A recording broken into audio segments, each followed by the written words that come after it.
എന്താണ് PM കിസാൻ? ആർക്കെല്ലാമാണ് ലഭ്യമാകുന്നത്? എന്തെല്ലാം രേഖകൾ ആവശ്യമാണ്? എങ്ങനെ അപേക്ഷിക്കാം? നമസ്കാരം, STL ടോക്സിൻ്റെ പുതിയൊരു എപ്പിസോഡിലേക്ക് എല്ലാവർക്കും സ്വാഗതം. ഇന്ന് നമ്മൾ ഡിസ്കസ് ചെയ്യാൻ പോകുന്നത് PM കിസാൻ സമ്മാൻ നിധി എന്ന കേന്ദ്ര ആവിഷ്കൃത കർഷക ധനസഹായ പദ്ധതിയെക്കുറിച്ചാണ്. എന്താണ് PM Kisan Samman Nidhi?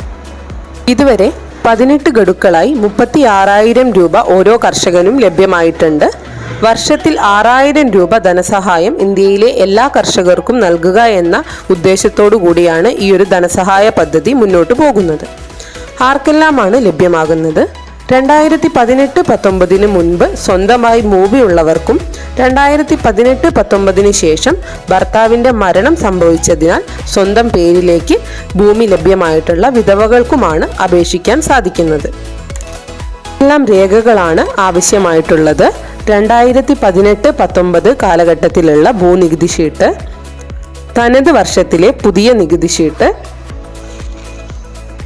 Aadhaar card, bank passbook, ration card, Aadhaar കാർഡുമായി ലിങ്ക് ചെയ്തിരിക്കുന്ന മൊബൈൽ നമ്പർ എന്നിവയാണ് ആവശ്യമായ രേഖകൾ. പദ്ധതിയിലേക്ക് എങ്ങനെ അപേക്ഷിക്കാം? PM കിസാൻ വെബ്സൈറ്റിലൂടെ ന്യൂ രജിസ്ട്രേഷൻ ലിങ്ക് വഴി നമുക്ക് നേരിട്ടോ അല്ലെങ്കിൽ CSC സെന്ററുകൾ മുഖാന്തരമോ അക്ഷയ സെന്ററുകൾ മുഖാന്തരമോ അപേക്ഷിക്കാവുന്നതാണ്.